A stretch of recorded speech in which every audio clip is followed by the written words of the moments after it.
आजादी की लड़ाई लड़नी है तो उसमें वो लड़े। ऐसे ही एक महाराष्ट्र के नागपुर में जन्मे एक युवक जिनका नाम था केशव राव, वह भी देश को आजाद कराने की लड़ाई में कूद पड़े।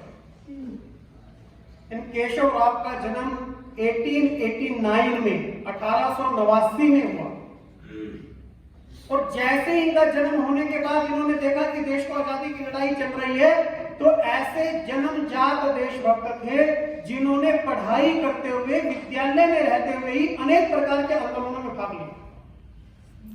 ऐसी अनेक कहानियां उनके जीवन के बारे में आती है कि 8वीं कक्षा में पढ़ते हुए ही जब अंग्रेजों ने रिसले सर्कुलर लागू किया कि देश के अंदर वंदे मातरम नहीं बोला जा सकता, तब उन्होंने अपने विद्यालय की प्रत्येक कक्षा में जब अंग्रेज अधिकारी आएगा निरीक्षण करने के लिए तो कैसे वंदे मातरम का घोष होगा, ऐसी योजना रचना ना केवल बनाई, उसको इंप्लीमेंट किया। और जब अंग्रेज अधिकारी आए तो हर कक्षा में उनका स्वागत वंदे मातरम से हुआ। वो हैरान हो, स्कूल से निकाल दिया गया। मेडिकल की पढ़ाई करने के लिए कलकत्ता गए, वहां से डॉक्टरी की परीक्षा पास की, अनुशीलन समिति के सदस्य बने, क्रांतिकारियों के साथ भेंट करके मिलकर क्रांतियों के माध्यम से कैसे देश आजाद कराया जा सकता है उसमें बढ़ चढ़कर भाग लिया। क्रांतिकारी नाम था उनका कोकेन। अनेक क्रांतिकारियों को अस्त्र शस्त्र भेजना, उनका संरक्षण प्रदान करना, उसमें उनकी भूमिका रही। कांग्रेस के अधिवेशनों में भाग लिया। महात्मा गांधी जी ने जो असविनय अवज्ञा आंदोलन चलाया 1920 में, उस आंदोलन में भाग लेकर जेल गए, 1 वर्ष सश्रम कारावास की सजा हुई। 1930 में जब सविनय अवज्ञा आंदोलन हुआ तो उसमें भी वो जेल में गए, जंगल सत्याग्रह करते हुए। तो ऐसे क्रांतिकारी देशभक्त डॉक्टर केशव राव, उनके मन में प्रश्न आया कि आज हमको देश को आजाद कराने की आवश्यकता क्यों है, क्यों अपने देश को आजाद कराने की लड़ाई लड़नी पड़ रही है। हमने तो सुना है कि हमारा देश विश्व गुरु था, सोने की चिड़िया था, दुनिया को दिशा दिखाने वाला देश था।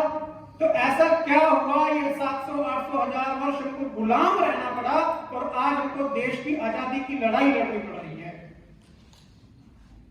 उन्होंने अनेक महापुरुषों से चिंतन विचार विमर्श भी किया।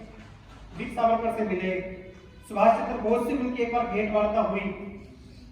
जब जेल में रहे 1920 में, तब अनेक नेताओं के साथ उन्होंने संपर्क किया, बातचीत की और हर व्यक्ति से वो एक ही प्रश्न पूछते थे, आखिर हम गुलाम हुए क्यों। और उस चिंतन मनन में से उन्होंने कहा कि कारण क्या था। तो क्या हम गरीब देश थे। तो उन्होंने जब इतिहास को पढ़ा तो ध्यान में आया कि हम गरीब देश तो नहीं है। ये तो अंग्रेजों ने, आक्रांताओं ने हमारे ऊपर चस्पा लगा दिया कि भारत एक गरीब देश था। आज जब दुनिया के अंदर संपूर्ण इतिहास को ठीक से रिसर्च के आधार पर, डॉक्यूमेंट्स के आधार पर लिखा जा रहा है, तो आज दुनिया के सब देश मानते हैं कि भारत एक अमीर देश था। एक OECD नाम की संस्था ने सुना होगा, organisation for economic development corporation. दुनिया के 45 से अधिक डेवलप्ड कंट्री उसके सदस्य हैं और वो 45 देशों का समूह OECD, जो दुनिया भर के अंदर ट्रेड कैसे हो, व्यापार कैसे हो, और गरीब देशों को बेसिकली तो डेवलपिंग कंट्री को कैसे लूटा जाए उसकी जो प्लानिंग योजना रचना करते हैं, उनका एक समूह कह सकते हैं हम। उन्होंने 1998-99 में विचार किया कि दुनिया का आर्थिक इतिहास, कैसी दुनिया की इतिहास की स्थिति रही होगी, वो सामने आनी चाहिए। तो उन्होंने एक इतिहासकार को ढूंढा, Britisher economist historian Angus Maddison, और उसको कहा तुम्हारी ख्याति बहुत है, तुम हिस्टोरियन हो, इकोनॉमिस्ट भी हो, नोबेल पुरस्कार विजेता हो, दुनिया भर में तुम्हारी प्रसिद्धि है, तुम अपना इतिहास की लेखन करो कि दुनिया के 2000 सालों में बाकी देशों का आर्थिक इतिहास कैसा रहा होगा। और उन्होंने अपने ख्याति के अनुरूप रिसर्च के आधार पर पुस्तक पब्लिश की 2004 में, जिसका नाम है the world economic history two millennium perspective. 2000 सालों का दुनिया का इतिहास कैसा था। तो वो एंगस मैडिसन, दोस्तों में अंग्रेज इकोनॉमिस्ट की बात बता रहा हूं, किसी भारतीय लेखक की नहीं। 2004 में उसने रिसर्च के आधार पर जो पुस्तक लिखी, जो कंक्लूजन करता है वो पाई डायग्राम बनाकर और बार डायग्राम बना के कंक्लूजन देता है कि सन 0 से लेकर 1000 तक दुनिया में सबसे बड़ी अर्थव्यवस्था कौन थी? तो लिखता है कि भारत थी, भारत। और 0 से लेकर 1000 तक हमारा कंट्रीब्यूशन कितना था? जो आजकल की जीडीपी की बात करते हैं 34%, 34%, यानी 1/3 में हम थे और 2/3 में बाकी दुनिया के 200 देश। हम गरीब नहीं थे। और उसके बाद भी ये मुगलों का और बाकी का जो शासन रहा 1750 तक आते आते भी ये गिरकर कितना हुआ? तो 24.5%, यानी तब भी हम 1/4 में थे। लेकिन उसके बाद सारी कहानी पढ़ते हैं, इतिहास में पढ़ा होगा हमने कि कैसे ये अंग्रेज आए, फ्रांसीसी आए, पोर्तुगीज आए, डच आए, डेनिश आए, अलग अलग कंपनियां बना के आए, व्यापार करने के नाम पे आए और यहाँ से व्यापार कर कर कर करके इतना पैसा लूट कर लेकर गए। जब देश आजाद हुआ तो ये जो 34% से हमारी जर्नी शुरू हुई थी वो रह गई केवल 2%, 2% पर छोड़कर गए। यानी हम गरीब थे नहीं, बनाए गए। और जो ड्रेन ऑफ वेल्थ की थ्योरी है कि कैसे पैसा लूट कर लेंगे, दादा भाई नौरोजी और बाकी सबने लिखा है। अभी आधुनिक एक हिस्टोरियन है उषा पटनायक, कैम्ब्रिज विश्वविद्यालय के प्रोफेसर है, उसने लिखा है कि कितना लेकर गए। तो वो कैलकुलेट करके बताती है कि 1750 से लेकर 1947 तक 45 ट्रिलियन डॉलर इतना पैसा लूट कर लेकर गए। हम जीरो पता नहीं कितनी लगेंगे। अगर लेमैन की भाषा में समझना हो तो जितनी अमेरिका की आज की अर्थव्यवस्था है, आज के अमेरिका से दुगनी, वो 23-24 ट्रिलियन डॉलर के, उससे दुगना पैसा लूट कर वो लेकर गए भारत से। तब हम गरीब हुए। तो मैं चिंतन की बात कर रहा था कि डॉक्टर केशव राव के दिमाग में क्या चिंतन चल रहा है, क्या वो विचार विमर्श कर रहे हैं लोगों से, अधिकारियों से, नेताओं से, महापुरुषों से कि हमारा देश क्या गरीब था क्या जिसके कारण हम गुलाम हो गए? हम गरीब नहीं थे, हम सोने की चिड़िया थे। ये किसी कवि के मन में आ गया और उसने आतिशयोक्ति अलंकार का यूज करते हुए लिख दिया, ऐसा नहीं। It is a based on figure and fact कि हाँ हम अमीर थे। फिर उनके मन में आया कि अच्छा अमीर तो थे, तो क्या हम अनपढ़ थे? हमको शिक्षा का ज्ञान नहीं था? तो उसका भी ध्यान में आएगा कि शिक्षा के क्षेत्र में भी हम केवल अपने विद्यार्थियों को नहीं पढ़ाते थे, बल्कि दुनिया भर के विद्यार्थी हमारे यहाँ पढ़ने के लिए आते थे। हम दुनिया को शिक्षा देने वाले थे। आज से हजारों वर्ष पूर्व तक्षशिला का विश्वविद्यालय, नालंदा का विश्वविद्यालय, विक्रमशिला, उज्जैनी, कांची, ऐसे सैकड़ों विश्वविद्यालय थे जहां पर 50 से अधिक विधाओं में हजारों विद्यार्थी दुनिया भर के देशों के आकर हमारे यहाँ शिक्षा ग्रहण करते थे। हम केवल अपने आप नहीं पढ़ते थे, दुनिया को पढ़ाने का काम करते थे, इसलिए हमको विश्व गुरु कहा जाता था। क्यों? क्योंकि दुनिया को पढ़ाते थे। गुरु यानी कौन? टीचर, अध्यापक जो पढ़ाता है वो काम हमने किया है, हम अनपढ़ नहीं थे। फिर उनके दिमाग में कि ना गरीब थे, अनपढ़ थे,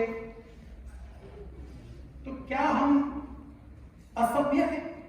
जो कहते हैं कि ये जो सपेरों का देश है, इनको विज्ञान तकनीकी के बारे में कुछ नहीं पता, यहाँ तो बैलगाड़ी के युग में जीने वाले लोग हैं, इनको सभ्यता संस्कृति कुछ नहीं पता।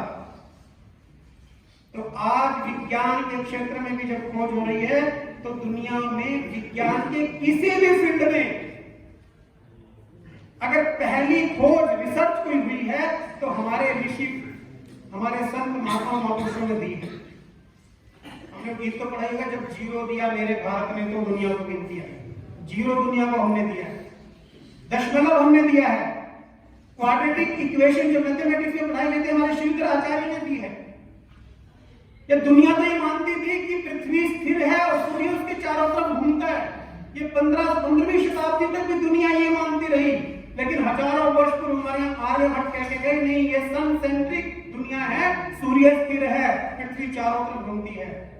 चंद्र ग्रहण कैसे लगता है, सूर्य ग्रहण कैसे लगता है, सूर्य और पृथ्वी के बीच की कितनी दूरी है, नक्षत्र क्या है, ये सारा ज्ञान विज्ञान दुनिया को हमारे लोगों ने बताया। ये आज जो कंप्यूटर की बात करते हैं, बाइनरी लैंग्वेज की बात करते हैं, ये हमारे ऋषि मुनियों ने दी। भारत की सब दुनिया की सबसे प्राचीनतम सभ्यता ये हड़प्पा मोहनजोदड़ो, जिसके अवशेष अभी राखीगढ़ी हरियाणा में भी मिले हैं, और जिसको कहा गया है कि हड़प्पा और मोहनजोदड़ो से भी प्राचीन शहर था और बड़ा शहर था, वो सभ्यता हमारे यहाँ थी। अगर मेडिकल साइंस की बात करें तो सुश्रुत का नाम आएगा, अगर क्वांटम फिजिक्स की बात करेंगे तो कनक का नाम आएगा, व्याकरण की बात करेंगे तो पतंजलि का नाम आएगा। तो विज्ञान के क्षेत्र में भी दुनिया को दिशा दिखाने का काम ये भारत ने किया है। भारत तो हेडगेवार जी, डॉक्टर केशव राव, ये बड़े हैरान, हम विश्व गुरु यानी शिक्षा देने वाले, हम अमीर, दुनिया को व्यापार कराने वाले, हम साइंस एंड टेक्नोलॉजी में भी उन्नत, सभ्यता संस्कृति में उन्नत। जब दुनिया को जीना नहीं आता था तब हमने उनको जीना सिखाया, कपड़े पहनना सिखाया, एक दूसरे के साथ मिलकर रहना सिखाया, सर्वे भवन्तु सुखिनः का पाठ पढ़ाया, क्लैश ऑफ सिविलाइजेशन के बीच में कैसे मिलकर रह सकते हैं ये बताया। तब भी हम गुलाम क्यों हुए? तो डॉक्टर हेडगेवार ने मेडिकल की पढ़ाई करने के बाद भी ये लोगों की बीमारियों को, व्याधियों का इलाज नहीं किया। अत्यंत गरीब परिवार में जन्मे थे तब भी नहीं किया। उन्होंने समाज की व्याधियों का इलाज करने की ठानी, और इन सब के बावजूद भी क्यों गुलाम हुए इसका निष्कर्ष निकाला। और वो निष्कर्ष क्या निकालते हैं, क्यों हुआ? तो पहली बात कि हजारों वर्षों के गुलामी के कारण से हमारे भारतीयों के मन में जो आत्महीनता का भाव आ गया है, पहला हमें अपने प्राचीन अतीत के गौरव का भाव खत्म कर दिया, हमारी श्रद्धा, हमारी आस्था अपने केंद्र के प्रति खत्म कर दी। उसके कारण से हम गुलाम हुए। हमको लगने लगा अंग्रेजों ने बहुत गहरे से क्या बिठाया कि तुम तो ऐसे ही हो, जैसे मैंने बताया अभी कि क्या मलेच्छ हो, गंवार हो, डोल हो, अनपढ़ हो, गरीब हो, तुमको सभ्यता नहीं पता। ये बता के हमारे दिमाग के अंदर आत्म गलानी का भाव पैदा किया, और जो हमारी प्राचीन लेगेसी थी, ग्लोरीफाइड लेगेसी थी, इतिहास था, उससे काट दिया। हमको भारतीय होने का गौरव नहीं रहा, हमको हिंदू होने का गौरव नहीं रहा। लोग कहने लगे कि मैं हिंदू बाय एक्सीडेंट